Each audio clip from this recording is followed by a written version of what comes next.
Respire e diga sim. Olá, sejam todos muito bem-vindos ao podcast Respire e Diga Sim.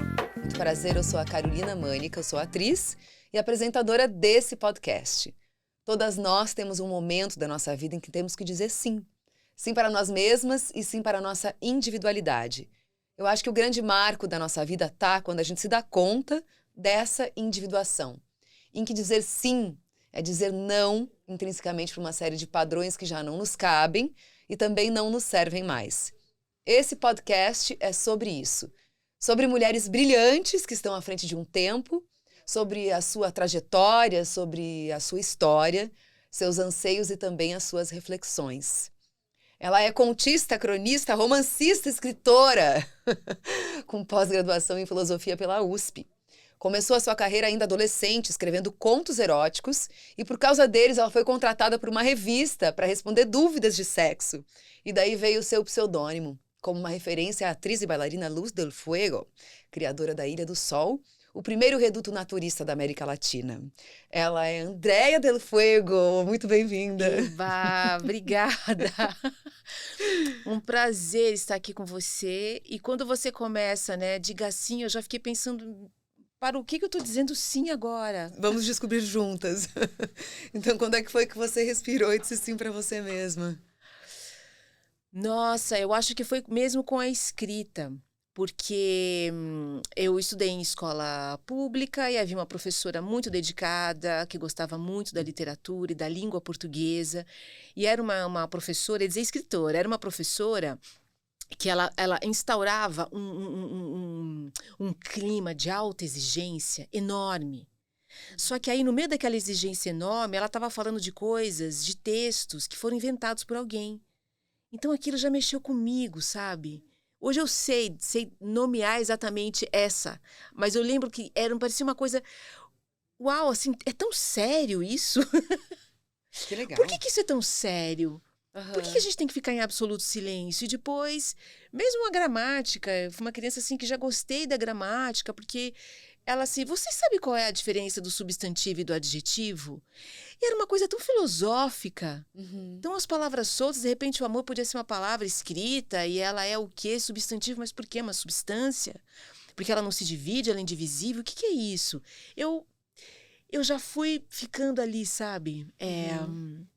Outro dia eu ouvi de uma psicanalista, assim, uma coisa que eu achei muito importante. Ela falou assim, você precisa encontrar a sua neurotribo. Que coisa maravilhosa.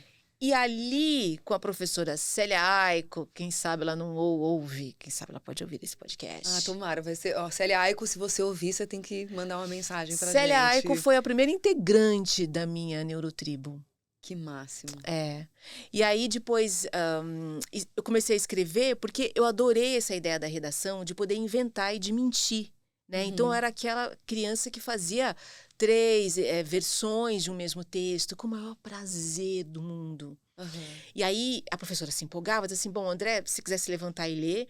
Lembro que eu li uma que era toda cheia de palavrões, ela era só palavrões, a sala inteira morria de dar risada, ela pediu, bom, tenta fazer uma outra sem isso. Sim, ela tentou colocar alguma disciplina no sentido de que essa não era a língua formal, porque ela tinha essa coisa de colocar a língua formal. A gente precisa aprender a língua formal. Uhum. A gente precisa ter várias vestimentas para sair à rua, e a linguagem é um pouco isso. Uhum. A língua formal, é bom que você saiba, você pode precisar dela. É, a comunicação, né? E ela não é formal à toa, ela tá, digamos assim, limpa de opiniões e de emoções, justamente para que as coisas se equalizem, que sejam diplomáticas também.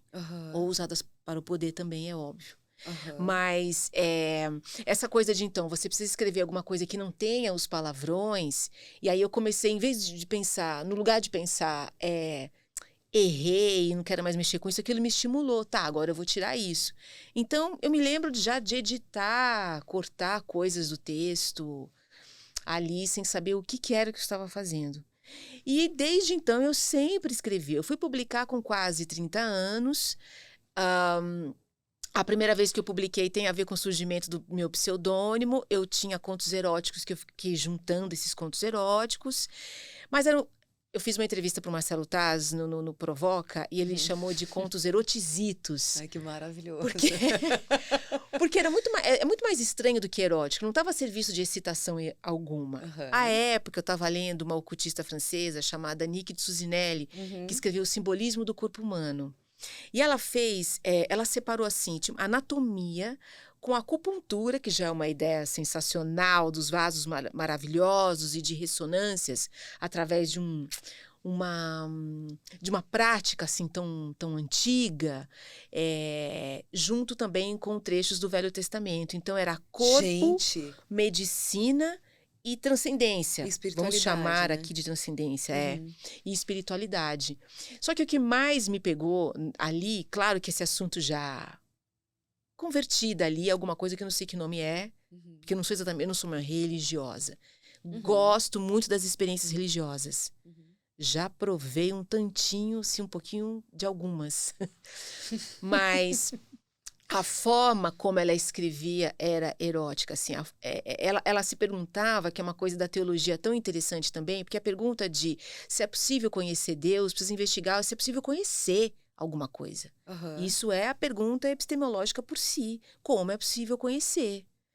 E aí, para dizer do conhecimento desse outro, desse transcendente, a descrição era uma coisa assim... Eu me lembro da forma como a forma de escrever sobre isso era erótica.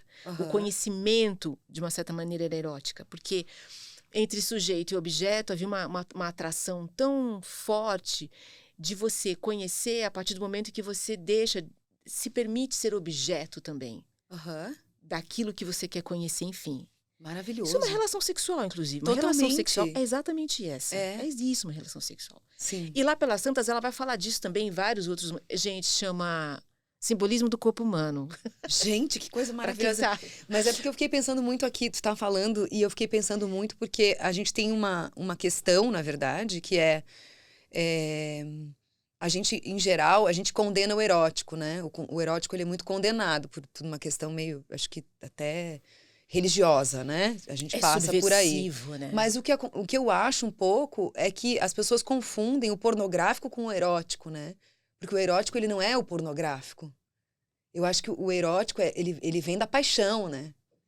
Então, assim, o que é realmente erótico, eu fiquei te ouvindo falar e fiquei imaginando essa escrita desse livro e a tua escrita, pensando na tua escrita, nas coisas que eu li tua, né? A entrega, né? Esse amor, essa paixão. Não tem como não ser erótico, né? Porque esse amor, ele tá muito visceral colocado ali. Então, ele tem uma eroticidade, né? Ele tem um erótico ali. Mas ele não é pornográfico. E às vezes o erótico, eu gosto de pensar nisso assim quando vou escrever também. O erótico, assim, ele está na forma, não exatamente você pode ser erótica no sentido de uma frase tensa, porque é uma tensão, para descrever alguém lavando louça. Mas eu até dei um exemplo ruim, porque você pode imaginar, porque tem a cena, lavando louça, alguém se aproxima. Não é isso, eu vou ter que achar uma outra aqui. De alguém apagando o cigarro no cinzeiro, né, assim. Aí já me vê outras cenas também, clichês do erotismo com o tal do cigarro. Não, mas é para qualquer coisa banal, sabe, assim. É um jeito, é uma forma de se aproximar da imagem, sabe. E aí era um texto desse primeiro livro, que se chama Minto Enquanto Posso, eram textos experimentando isso. E eu trabalhava com produção de fotografia e de cinema publicitário. Conheci o Ricardo Franca Cruz porque ele trabalhava na Trip, depois ele foi editar a revista da Rádio 89 FM, a Rádio Rock. Não havia internet, quer dizer, não havia o mundo que a gente conhece hoje, né? E aí ele me convidou assim, olha, eu lembro que eu levei um conto para ele, assim, ele não deu muita bola, deu bola zero pro conto, mas ele pensou assim, você não quer escrever uma coluna sexual para responder as dúvidas dos ouvintes da rádio? E dos leitores da revista? Claro que eu topei. Daí ele pensou, bom, isso é uma coisa meio ficcional. Eu não era e nem sou sexóloga, psicóloga, quer dizer, ficcional, né? E foi aí que ele disse, bom, um nome, porque meu nome é Andréa Fátima dos Santos. Maravilhoso. Então daí veio Andréa del Fuego, minha sogra sabia quem havia sido Luz del Fuego, eu não. Mas depois eu fui ler biografia, me apaixonei, assim, uma mulher extraordinária, assim, dançar em apresentações nua com uma cobra envolta é o de menos, assim, é a coisa mais quase doméstica que ela fez. As outras eram pautas políticas que hoje são muito difíceis de se pautar, e ela já fazia isso nos anos 50, então... Mas eu acabei mantendo o pseudônimo por uma distração. Eu não pensaria num pseudônimo para publicar um livro. Eu não tenho planos até hoje, para ser sincera. Sabe, assim, plano. Vou fazer nos próximos 10 anos. Se eu penso nos próximos 10 anos, me dá uma angústia tão grande. Ou 20, ou sei lá quanto, sabe? Porque parece que o tempo fica menor do que ele é, porque eu acho que o tempo é maior. Acho que 20 anos Nossa, você falou é maior tudo. do que os 20 anos, entende? Se eu faço essa métrica, cara, eu sei lá, sal na lesma. Já botou sal na lesma? Ela meio derrete. Não pode botar sal na lesma. Não façam isso em casa. Ela derrete, sabe? Então, não é exatamente, não era um plano. Mas aí, eu recebia cartas. Tinha, então, ali leitores. Bom, e sim, publicar numa revista onde não havia internet, não havia redes sociais, não havia... Uma banca de jornal era a porta para o universo sideral. Exatamente. De tudo. Então, ter uma coluna numa revista era imenso. Imenso. Bom, e aí eu fiz algumas... participei de algumas colunas lá. E depois pensei, bom, vou reunir meus contos, então, eróticos para um livro. E fui começar a procurar editora, né? Comecei a procurar editora. E aí eram contos, era uma época que eu não conseguia jogar texto fora. Então, assim, eu reconhecia que tinha contos, que havia contos interessantes, e havia uns mais ou menos. E eu pensei assim, eu vou deixar primeiro os mais ou menos no começo, e ele vai melhorando de qualidade até chegar num bom, achando que editores têm tempo para isso. Então, recusas assim, cavalares, uma depois da outra. Um dia me deu um clique, porque eu não conhecia ninguém da área. Sabe, Sim. assim, que pudesse... E também não era como hoje, que você encontra escritores... Não havia a Flip, essa ideia de conhecer e de ter acesso à vida dos escritores, ou melhor dizendo, a um consumo da presença do escritor, que não havia isso antes. A Flip inaugura essa coisa de uma festa e de uma fala, de uma presença do escritor, de pessoas que vão à Flip, não necessariamente ficariam satisfeitas em ler também aquele livro, mas ter ouvido aquela autora ou autor já foi o suficiente para degustar um pouco desse mundo literário, né? E daí se espalharam as outras festas por diversos lugares, as livrarias. Bom, agora estamos aqui com essa tecnologia, estamos aqui com podcasts, com as redes sociais, e é inegável que os escritores já não é mais essa figura em que você só conhece um lado desta pessoa, que é o próprio texto, né? Tudo isso está um pouco mais... Só Helena Ferrante. Só Helena Ferrante. E olhe lá, e vamos olhe lá, desconfiar que ela deve estar por aí, Mas ter publicado... então eu não conhecia muitas pessoas, e aí deu um clique. Bom, vou começar com os contos melhores. E daí, claro, daí eu comecei a ter respostas. Acabei publicando pela O Nome da Rosa, de uma editora maravilhosa, faleceu há poucos anos, chamada Tula Mello, que tinha livros de psicologia e ninguém dava chance para autores desconhecidos, né? E ela pensou, bom, vamos trabalhar aqui uma coisa. Tenta escrever mais alguns contos para a gente fazer essa coisa de livro de contos eróticos, porque isso vai chamar atenção. No meio disso, passo por um luto. A minha avó, a pessoa que eu mais amo na vida, falece. Cara, a Niki Tsuzinelli, simbolismo do corpo humano, poética, atração ou rejeição física, tudo aquilo caiu por terra. Não interessava mais, sabe? Não interessava mais. Eu estava na diluição do corpo, sabe? Não tem nem corpo. Que erotismo se não tem corpo? Então, eu me lembro de forçar muito a barra para escrever alguns, assim, sabe? É isso, assim, tem esses... Mas o primeiro livro surgiu assim. E aí, eu falei, bom, fica Andréa del Fuego, porque quem me mandava cartas pode ser que queira ler. Aí, algumas pessoas também leram Minto Quanto Posso. O segundo livro foi Nego Tudo e depois Engano Seu. Então, acabou virando uma trilogia involuntária. Minto Quanto Posso, Nego Tudo, Engano Seu. Todos de contos, todos com capas vermelhas e todos esgotados. E esse segundo livro, Nego Tudo, foi um livro que eu fiz com a Cris Lisboa, que é uma grande escritora que chama Lisboa. Ela também tem uma escola de escrita chamada Goals Writers. Go Writers, não Goals. E ela tinha uma editora chamada Fina Flor, de livros artesanais. Apaixonante. Numa época também, sim. Redes sociais. Havia os blogs, mas não isso, esse troço. Essa troca, né? Essa troca simultânea. Você tá dormindo e tá dando um like em algum lugar porque seu dedo acessou seu celular, assim, né? É impressionante. Teu celular tá quase dando os likes que ele já deve supor que like você daria e ele mesmo dá. Isso vai acontecer. Vai, claro. Isso vai acontecer. Hoje em dia você vai programar uma vida 24 horas em que ele possa trabalhar por você enquanto você dorme. Tem gente que tem rede social já totalmente automatizada. Exatamente, né? Isso já é possível, né? Já é possível. Você compra um seguidor, compra um like, compra um comentário. É para si próprio, imagina. Deixa os posts programados para entrar, né? Essa coisa toda. Mas aí esses livros artesanais, então esse foi um desses, né? O Nego Tudo.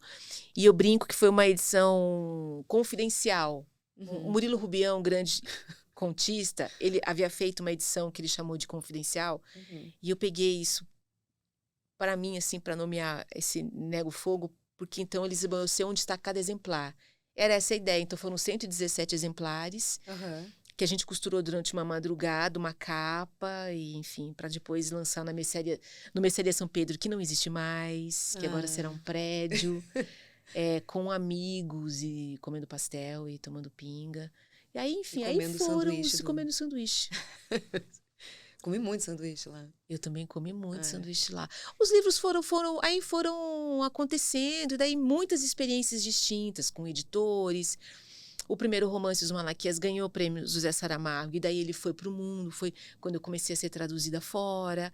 E aí o livro chegou em lugares, desde o Kuwait, em língua árabe, para ser distribuído no Egito, em outros países. Como é que é essa eu fiquei curiosa agora que você falou sobre ser traduzido numa língua completamente diferente da sua, né?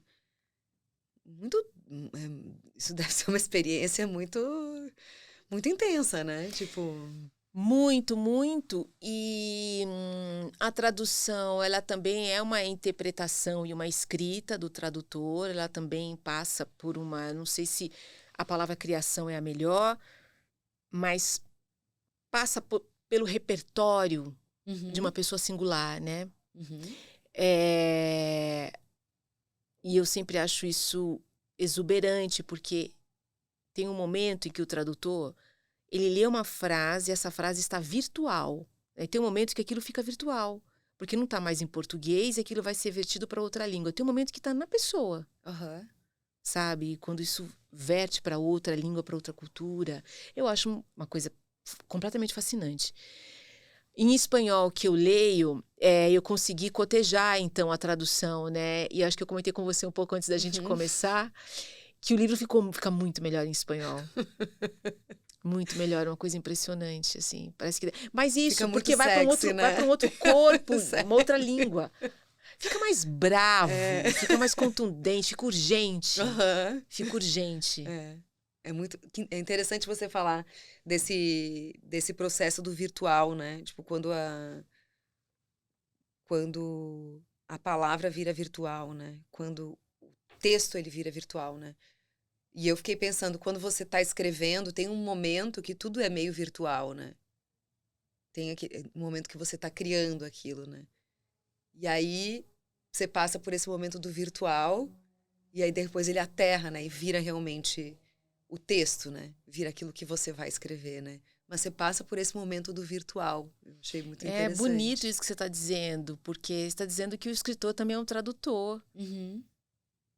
Tradutor de si, aí é uma longa questão, se é de si mesmo, porque tudo isso que a gente chama que é nosso, que é como identidade, você vai diluindo, você vai achando as outras, né? Tem uns bolsões universais, né? Que você tá falando coletivamente mesmo sem saber, né? Porque o escritor, na verdade, ele é realmente um tradutor do tempo, ou do tempo que ele quer contar, ou da história que ele quer contar, ou daquilo que é inevitável que ele consiga trazer, né? Eu imagino que muitas vezes quando você vai escrever algo assim, eu não sei se você programa aquilo que você vai escrever, acho que deve ter muita gente que programa, mas eu acredito que a pessoa que escreve também, ela deve ser surpreendida com aquilo que surge dentro da própria escrita, né? Essa é a parte mais interessante. Quando você não se reconhece no texto. Acho que é quando a experiência de escrita alcançou seu lugar de excelência. Não estou dizendo que o livro é excelente, se o livro vai ser excelente. A gente nunca sabe o que vai ser.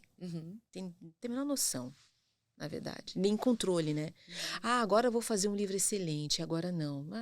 Risos. Risos. Ai, maravilhoso. Risos. Então, mas essa experiência é aquela que eu acho que quem prova é difícil não voltar para essa cachaça. E aí eu achei interessante isso também que você falou várias vezes, assim, me tornei Andréia Del Fuego por um descuido, né? Uma distração. Uma distração. Desculpa, o descuido é a pior palavra. Por uma distração, né? Sim. E aí é interessante também, porque passa por esse lugar, né? Dessa coisa de você ser surpreendida pelo próprio acontecimento da Andréia escritora, né? E tem alguma coisa interessante de não ter no meu RG o mesmo nome que está na capa dos livros. Na terapia é excelente. Quem está falando agora? Com quem estou falando? Ele me pergunta, né? Quero falar com a Andréia Fátima. Quero falar Mas com a Fátima. Mas o que a Andréia Fátima pensa disso? Maravilhoso. Imediatamente vai para algum lugar mais íntimo ainda. Imediatamente. E olha o que a gente faz com isso. Faz disso uma coisa coletiva. Eu prezo qualquer livro publicado pela coragem inocente, sabe? Que tem ali uma aposta que tem no mundo, uma aposta em si, sabe? Vai ser muito difícil você me ver falando assim mal de um livro. Muito difícil. Vou dar um exemplo das oficinas, para entender um pouquinho o que é isso. Não que eu não tenha opiniões técnicas a respeito de um livro, sabe? Eu acho que essa conversa tem várias camadas, sabe? No que eu estou querendo dizer é de não falar mal de um livro, vou até me corrigir aqui que vai ficar melhor, é de um autor ou da autora, sabe? O livro em si, essa coisa que deixa de ser sua para ser coletiva, porque não é mais nosso, ele vai entrar no jugo e ele vai ter uma conversa, ele vai ter um atrito, ele vai ter uma fricção com todos os outros livros que estão ali, que já estiveram antes e os que chegarão. Esse livro, ele vai para a chuva. Mas você, o autor, quem comete o seu próprio livro, quem escreve sabe que ali há um investimento e uma vulnerabilidade, uma coisa muito delicada, uma coisa... eu gosto de brincar que é um líquen espontâneo, um fungo espontâneo que nasce, sabe? Tem uma coisa delicada ali. Mas uma vez dando uma oficina, foi a primeira vez que eu dei oficina, há mais de 10 anos, eu fui substituir uma grande amiga escritora, Ivana Arruda Leite. Leiam Ivana Arruda Leite, seu último livro é Taras e Tripas, a respeito da família. Adoro é uma autoficção, recomendo com veemência. Taras e Tripas, de Ivana Arruda Leite. É uma grande amiga, conheço ela há mais de 20 anos. E ela estava fazendo uma oficina, ela não pôde ir, eu fui substituí-la. E eu pensei, o que eu vou dizer, né? E aí ela, não, você faz uma apostila, mais ou menos com as coisas que você pensa, só para você e exercícios, imagine, não é? É aquilo que você já faz, é aquilo que a gente já faz, não é que você vai ter que entender uma coisa que você já faz, você já está fazendo. Enfim, fui, mas eu tinha essa coisa de valores literários vigentes, né? Então, desde não usar os clichês, que é verdade, o quanto o clichê muitas vezes sabota uma expressão mais autêntica ou mais forte. Enfim, tem questões bem materiais a respeito do texto que podemos conversar no sentido de deixar aquilo mais vivo, menos escondido. Mas aí eu estava era um projeto, a viagem literária da Secretaria de Estado da Cultura, viajando assim 1.000 quilômetros de carro, e numa dessas viagens, sempre parando em bibliotecas, eu estava numa biblioteca rural. E havia assim 5 pessoas. E aí eu falei, bom, o exercício a gente vai falar sobre o amor, e era interessante, ao falar de amor, não usar os clichês, né? E comecei a falar um pouco dos clichês e tal, não usar clichês no amor e papapá, papapá, papapá. E aí vieram os textos, as pessoas foram lendo, e de uma senhora, ela leu o texto, e eu comecei a comentar com ela que onde é que estariam ali os clichês, da gente pensar em opções, em possibilidades, para aquilo chegar talvez num outro lugar que ela não havia pensado antes. Eu sempre fui muito delicada com isso de saída, de fato, mas aí ela me disse assim, Andréia, eu sou terminal de câncer e o amor é o que eu quiser. Né? E aí eu falei, gente, literatura, perdão, assim, é a puta que pariu. Sabe, os valores literários, o que o crítico vai achar, sabe, o valor ocidental da literatura, sabe? Cara, assim, eu entendi um lugar de escrita, assim, dessa intimidade, assim, só para voltar no começo aqui, sabe? De uma mulher que diz sim, sabe? Ela tá dizendo sim para quem? Para a literatura contemporânea brasileira? A quem interessa a literatura contemporânea brasileira? Né? Se você olha o mercado que há por trás disso, assim, a corrida de cavalos que tem com isso, certo? Existe uma corrida de cavalos. Tá sabendo, né? Puxa, você é artista, né? Você sabe, né? Do que eu tô dizendo, né? Então, e aí isso, para mim, também fez o maior dos sentidos, né? Da ideia de que há muitas escritas, a partir daí mudou completamente a forma como eu penso mesmo, esse respeito absoluto por quem escreve, sabe? Essa pessoa... o Antônio Cândido fala muito sobre o direito à leitura, eu acho interessante pensar no direito à escrita, que está ao alcance das nossas mãos. Alguém vai fazer, por exemplo... Ela é tão cheia de elitismos, né, também, que tem uma coisa assim de... você vai aprender a tocar violão não para fazer parte, você não vai tocar sem ambição de tocar na Sala São Paulo. Ou vai aprender a fazer jazz, um balé, não para ser a primeira bailarina do municipal. Mas escrever, parece que você só pode escrever se você tiver na primeira bancada da livraria, como se sabe. Aí a pessoa pode se privar da experiência da escrita tão rica, porque isso só pode ser confirmado se tiver um lugar ao sol na livraria, ou nos jornais, ou nos eventos literários, enfim. A corrida de cavalos, né? Então, acho que assim, uma grande... Eu tento, por exemplo, pessoalmente, preservar muito meu espaço de escrita. E eu não fico bem quando esse espaço não está preservado. Sabe? Quando começa assim, tem assim, muitos compromissos, muita fala, muito exteriorizando tudo, tá? Sabe, assim, eu preciso, eu também tenho eu vejo que tem que ter esse caminho mesmo. Eu brinco com uma amiga assim, dá pinta e escrever, dá pinta e escrever, dá pinta e se resguardar, sabe? Dá pinta, que eu quero dizer isso aqui que eu tô fazendo agora. Mas isso nem é da pinta, vai. Não, mas sabe, nesse de aparecer, de se exteriorizar, né?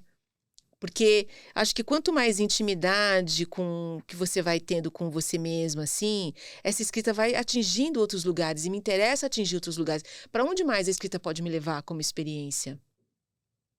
Aí, quando você termina, se aquilo tá bom, isso é outra coisa.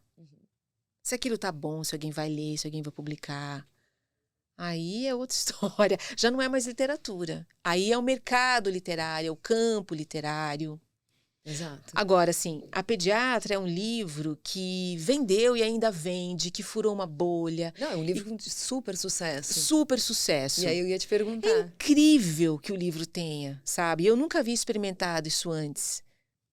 Porque venho lá dessa geração em que a gente escrevia, como diz Marçal Aquino, para nossa seita de 3.000 pessoas. Se muito. Adoro né? ele. Marçal Aquino, mestre. Menor condição. Leiam Faroestes, leiam tudo de Marçal Aquino. O título mais lindo, né? Eu receberia as piores notícias dos seus lindos lábios. Gente. Quando eu li esse título, eu disse, caramba, eu já era amiga do Marçal, né? Quando eu li, eu fiz assim, meu Deus do céu, como é que eu vou olhar pra ele quando eu encontrar ele na rua? Gente, tem uma mulher belíssima lá, tem um pastor e tem um fotógrafo, não digo mais nada, leiam. É lindo. Num Brasil esse, que a gente sabe, assim, lindo, lindo, lindo, lindo, lindo. A gente tem, estamos vendo assim um boom mesmo de literatura contemporânea sendo lida. Sim. Sendo lida, é muito bonito de ver. E muito mais pessoas também procurando a escrita. Uhum. Desde o amor é o que eu quiser, ao amor é o que que amor vocês querem, eu escrevo, né? Tem de tudo, né? Tem. E tá tudo certo. Eu tô falando como se eu tivesse recusando uma vida pública do livro circular, e de eu mesma poder estar próxima do livro, de conversar, de falar, de aparecer. Tá tudo certo. Para mim, isso não é uma violência. Longe disso. Eu tenho o maior prazer de estar aqui falando com você. Tenho mesmo. Mas eu entendo que esse não é... A literatura é de outra voltagem, a escrita mesma, né? Porque eu fico pensando, né? Posso jogar a pergunta para você? Como atriz no teatro, essa coisa ela é simultânea, né? A criação está acontecendo diante do público, diante da apresentação, né? Sim. No teatro, o teatro é o lugar mais vivo, né, que tem, né? Eu acho que ele é a experiência mais viva de arte, assim, que o ator ele pode experienciar, né? Porque você tem uma base, né?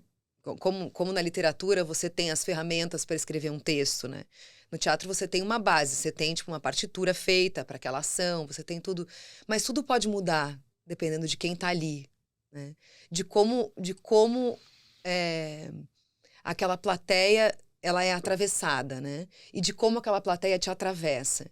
Então eu acho que, óbvio, tem gente que não tem esse processo, tem ator que não tem esse processo, que faz a fórmula e repete aquilo incessantemente. Existe esse caminho também, e que também às vezes dá muito certo, né? Mas eu, por exemplo, sou uma atriz que sou muito atravessada, assim. Então, assim, o público leva a peça, né? O público leva o espetáculo. Então, assim, às vezes você tem um público que tá rindo de tudo.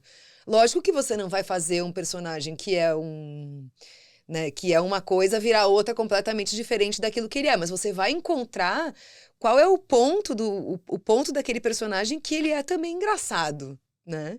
Então você vai aprendendo com o público. Então, de repente, você faz uma sessão que você faz um personagem que é um depressivo né? E tem várias questões, e de repente você descobre que ele também é cômico em alguns lugares, por causa do público. E eu acho que isso acontece com a personagem da literatura também, eu acho um pouco, assim, né? Dependendo daquilo que você... Sei lá, você escreveu, você entregou seu livro no mundo, né? E você tem aquela personagem, aquela persona que você foi durante aquele tempo que você praticou a escrita daquele livro, né? Naquele momento que você estava ali, naquela relação. Você viveu aquela personagem, todos aqueles personagens, querendo ou não. Não tem como não. Nossa, né? Mas assim... Não colocar a fogo dessa forma, como vocês. Mas aí o que eu quero dizer é... Que é impressionante o palco. Né? É demais, é um vício, é uma cachaça também. Não, assim, o abismo tá ali, né? No sentido, assim, um desafio, assim, do salto que né? Mas é muito bom. Se joga, né? Você tem que também... É isso. O aplauso, entendeu? Se você fizer aquilo pensando no aplauso, vamos dar risada, né? Porque você não sabe como que aquele público vai reagir àquilo ali que você está fazendo. Você não, é sempre uma descoberta. Todo dia é uma descoberta, né? E eu acho que o que eu quero fazer um paralelo com a escrita você viveu, você criou aquela personagem. Às vezes você descobre que a sua personagem tem nuances pela leitura do outro. Sim. E eu imagino que deve dar vontade de voltar lá e escrever um pouco mais. Olha, eu particularmente, assim, quando termino o livro, eu não releio. Eu tenho angústia, eu não releio. Eu me despeço mesmo. Assim, vou para outro projeto, sempre muito diferente um do outro. Para o bem e para o mal. né? Porque você corta essa coisa de leitor, por exemplo, quando descobre um livro teu e gosta muito, vai para um outro, numa certeza, numa confiança, numa coisa agradável de saber para onde está indo. E aí chega num lugar completamente diferente, é um livro que eu, enfim, poderia ter outro pseudônimo escrevendo, assinando, né? Sim. Então, eu me despeço mesmo e começo um outro. Nunca tive vontade de... Agora, eu tava revisando agora um livro infanto-juvenil que se chama Sociedade da Caveira de Cristal, que deve sair agora. Estava fora de catálogo. É um livro que circulou bastante, com compras governamentais e adoção em escolas, assim, mais de 300 mil exemplares, uma coisa assim gigantesca e tal. Mas o infanto-juvenil, ele é uma coisa mais... Ele não fica exposto nas grandes resenhas dos jornais, né? Ele tem uma vida outra e de extrema importância, porque passa a ser, muitas vezes, o primeiro livro de muitos adolescentes. E é um livro que circulou muito nos EJAs também, que é aquela coisa da alfabetização de adultos, né? E aí, quando aí eu sou obrigada a reler, e eu fiz, assim, algumas, eu diria, umas atualizações ali naquele texto. Mas é muito em estranho. cima daquilo que você releu. Muito estranho. Não em cima daquilo que você recebeu. Em cima do que eu... Não em cima do que, do que devolveram como texto. Mas aí eu senti, bom, sou uma escritora, tô viva, né? Tô viva, ainda tô escrevendo, ainda tô assim, que acho que é digno também, acho que está tudo bem. Reescrever isso aqui. Sempre coisas pontuais, tô falando de coisas muito pontuais. Sim. Não de trama, nem de nada. Mas o palco também é assim, né? Tipo, a gente vai nas coisas pontuais. A gente não pode mudar a dramaturgia que tá ali, né? A dramaturgia é soberana. Claro. Né? A dramaturgia, ela é soberana pro ator, né? Olha, isso é interessante, né? O que é soberano pro escritor, né? Porque a dramaturgia tá sendo feita ali simultaneamente, né?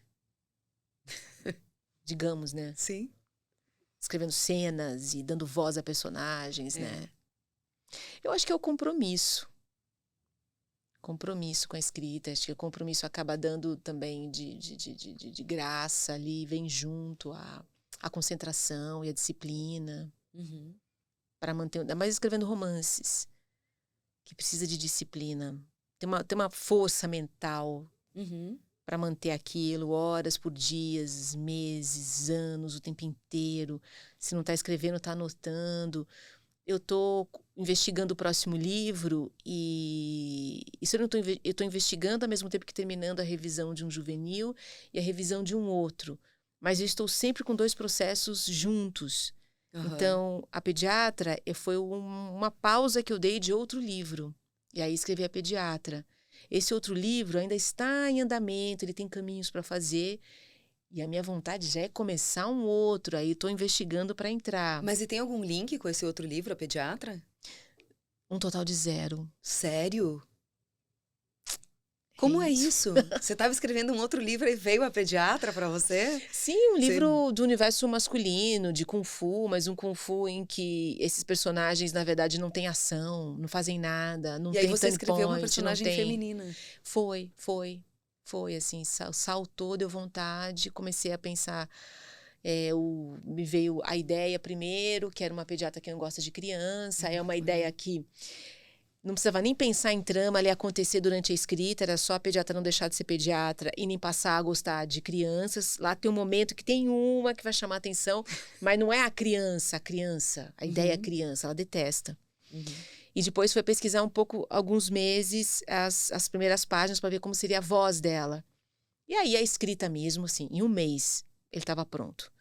Mas assim, eu costumo levantar o texto assim, rápido de qualquer jeito, mas isso não significa nada também. Eu estou com que está lá, com esse tamanho, porque meus textos são todos curtos, os romances, há 9 anos. E até aí eu não cheguei nele. E a pediatra pareceu assim... Acho que... Enfim, são os mistérios mesmos dos textos, um pouco da criação, assim, que a gente não domina exatamente. Você termina um e acha assim, bom, agora eu aprendi isso dos diálogos. Isso, outro. Só que aí vem uma ideia nova, essa ideia ela vai trazendo também... Ela vai trazer outra frase, um outro jeito de colocar a frase também, sabe? Parece que você não sabe o que vem antes, assim. Uhum. É muito E aí, interessante. não é muito... Acho que não tem tantos aprendizados de um livro para o outro. Eu não sinto assim. Uhum. Eu acho que o que fica da experiência constante da escrita é disciplina. Mas eu achei que tem um pouco. Eu achei que tem. Aqui eu vou falar que eu achei que tem um pouco. Porque você tá me falando que você estava escrevendo um livro muito do universo masculino, né? Tava. Muito pesado nesse universo masculino, eu acho. Carregado disso, né? Uhum. E aí você interrompe esse processo e escreve a Cecília, né? Foi. Que é um Que- homem, vamos que é um dizer. homem. É um cara. É um cara. No fim, não saí do universo masculino. Só que não é um homem, ela é uma Mas não é. mulher super, ela é super feminina. Só que ela é uma mulher que não precisa caber dentro daquele padrão que é aquele clichê da mulher, Exatamente. né? E aí, tipo assim, uma pessoa que vai ler, nossa, ela é um homem, né? Tipo, tu vê, né? Como a gente é condicionado também por essas características, clichês que são denominadas, né? Entre os gêneros, né? Exatamente. Eu até digo, eu percebi isso não escrevendo, vou aqui escrever uma mulher, mas com as atitudes de um homem. Não pensei nisso, mas Claro. é na devolução, como você disse. Então, nos clubes de leitura, que eu participo até hoje, de vários, Uhum. quando vai discutir. E aí eu percebi que os julgamentos sempre tem... O livro é uma ocasião de você exercitar o julgamento sem culpa, porque ali ninguém existe, né? Então, o Celso, que é uma figura masculina do texto e que é uma coisa tóxica, absurda, sequer é mencionado. É como se fosse um cisco, uma ave espontânea que atravessou a sala. E a Cecília é uma coisa monstruosa. Agora, se você muda o nome dela para Osvaldo, doutor Osvaldo, metade da polêmica e do desconforto desaparece. Exatamente. Desaparece na hora. Não, e eu fiquei muito encantada, assim, eu pensei, nossa, que demais, assim, porque às vezes dá vontade de ser um pouco ela, assim, sabe, tipo, porque ela é corajosa, né? Vai, mas é uma coragem subjetiva, assim. Nas Claro. ações, ela é cheia dos freios e covardias também, né? Uhum. Mas, assim, ela fica ali, o texto é escrito, né, na voz dela, mas é do pensamento dela, um pensamento super ansioso. Ela também não está bem, ela tem uma fibromialgia, é uma figura muito inquieta também, mas ela não chega a romper assim um pacto social. Eu lembro de... Eu escrevi um recado para mim, assim, em post-it, em coisa assim. Ela não mata ninguém. Era sempre para ela chegar numa beira, assim. Borderline, no limite, né? sem atravessar. Assim, ela não vai fazer exatamente, porque ela sabe que ela não pode externar o que ela pensa. Uhum. Porque se ela externa, tudo aquilo cai. Então, ela fica... Mas uma pessoa adoentada também, assim. Mas é que eu acho que tem um outro lado de todo mundo que é um pouco esse lado também, né? Sim. E às vezes, eu não sei, assim, às vezes dá vontade, se você quer saber, eu também quero ser assim, sabe? Tipo, ai, também, poxa vida, quero ser totalmente incorreta. Que são, bom, sem as totalmente o amarras oposto da de mim, por exemplo. educação, enfim, das gentilezas, né? Eu acho que é Uhum. depender de como a gentileza é para cada um, se ela é espontânea ou se ela foi forjada a muita educação e castigo dos pais, sabe? Essa coisa de ceder a tudo sempre com a não agressividade e tudo mais. E ela é super agressiva. Super. Mas eu penso também que ela é muito agressiva com ela própria. Totalmente. Demais, demais. Ela não sabe se cuidar. E aí o fato dela rejeitar as doenças crônicas, rejeitar a morte, rejeitar o envelhecimento, rejeitar um marido que está com depressão, rejeitar... O pai sempre foi o herói quando o pai adoece. Você fala, opa, vamos pensar no asilo. Rejeita, sabe? Então, e rejeitar doença e crise é uma rejeição à vida, né? Cara, não tem, né, esse lugar sem isso, né? Total. É um delírio. Ela vive em negação, né? Vive em negação. Como um prazer, atrás de um prazer sempre imediato. Dopamina imediata, quase num game. E é interessantíssimo, é uma pediatra que não gosta de crianças, né? É neonatologista. Neonatologista, exato. Mas há muitas, assim, e em Muitas. diversas áreas médicas também. Sim, e eu tava na fila, esses dias na fila da entrada lá da palestra que eu te falei que eu fui, da leitura, e olha que loucura, olha que coincidência. Eu parei na fila, entrei na fila, e do meu lado, eu entrei, fiquei ali com um amigo, não sei o que, nanã, e ele tava acompanhado da namorada dele que eu não conhecia, e eu a conheci. E ela é pediatra, né? E ela é pediatra, ela trabalha com paliativo pediátrico. Uau. Eu fiquei muito tocada quando ela me falou, assim, que ela trabalhava com paliativo pediátrico, né? Eu falei assim, caramba, como assim? Eu falei, meu Deus do céu. Né? Como aguenta, né? Eu falei, meu Deus, como é que você... Daí ela falou assim, por quê? Eu falei, por que o quê? Por que o quê? Eu falei, porque eu não consigo nem lidar com isso. Ela falou assim, mas isso é uma negação. Eu falei, mas assim, pra mim é a coisa mais extrema que eu posso imaginar alguém trabalhar. Ela falou, todos morrem. Gostaria de estar lembrando. Né? Ela falou, todos morrem. Não morre não, senhora. Não vai morrer coisa nenhuma. Ela falou assim, e a gente nega, a gente acha que criança não morre, que não sei o quê, não sei o quê. Que todos os pediatras têm que gostar de criança. Né? Eu falei assim, você leu a pediatra? Ela falou, li! Aí ela falou, é chocante, né? Eu falei, é chocante! Ela falou, então existe isso? Eu falei, me confirma. Ela falou, existe. Ela falou, existe. Não que ela seja, né? Mas ela falou assim, existe. Ela falou, existe. E também, tipo, a gente cria verdades, ginecologista não pode ser homem, né? Pediatra, não sei o que, eu falei assim, meu Deus do céu. E ela trabalha com esse cuidado paliativo de criança. E eu fiquei muito chocada. Foi uma coisa que mexeu comigo num lugar muito forte. E eu imagino que você deve receber muitos depoimentos relacionados a isso, né? Recebo. E tem uma coisa da área médica também, que aí no caso do livro tem essa coisa com a ciência aí, né? A ciência funciona. Claro, se tem uma humanização ali, funciona melhor, é amplo. Estou aqui falando como alguém que é escritora, né? Eu não sou médica, não sou uma cientista, mas essa dá uma amplidão, sabe, para esse processo de cura, do paliativo, do cuidado, né? O cuidado é uma coisa tão linda, não tem coisa. Cara, e a medicina, ela tá ligada ao cuidado, né? Então, assim, cura e cuidado talvez não seja a mesma coisa ali, né? Mas a ciência, ela funciona. Então, se chega ali alguém com uma questão, uma dor de ouvido, tá comprovado que aquele antibiótico ali fará efeito, sabe? Então, a pediatra, ela não precisa ser, sabe, a reencarnação do espírito benfazejo de todos os milênios, entende? Ela vai prescrever o antibiótico e aquilo vai colocar aquela criança saudável outra vez, né? Ou pelo menos não com aquilo, né? Com aquela, né?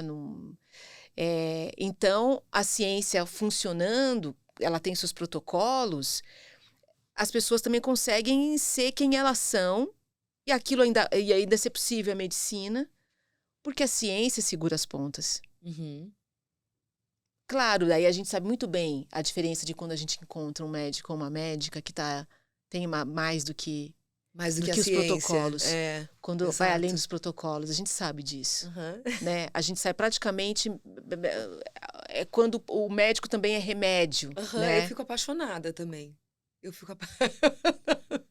Eu me apaixono, eu acho tão fantástico. Eu digo, meu Deus, eu já sou meio hipocondríaca, eu me apaixono. Eu sou completamente, demais. assim. E os médicos... E a gente tem olha, pra você ter uma ideia, a pediatra foi traduzida na Argentina como ficção científica. Sério? Porque essa coisa social de uma médica ter uma autonomia sociocultural, socioeconômica, não é uma realidade lá. Um médico não tem esse status que a gente tem, que se tem aqui. Esse ir e vir, essa coisa aí. Não tem. Eu conheci um brasileiro que largou a medicina lá para fazer tradução. Sério? Sério. O Rafael é um cara genial, aliás, um brasileiro incrível. E ficção científica. Mas eu não entendi.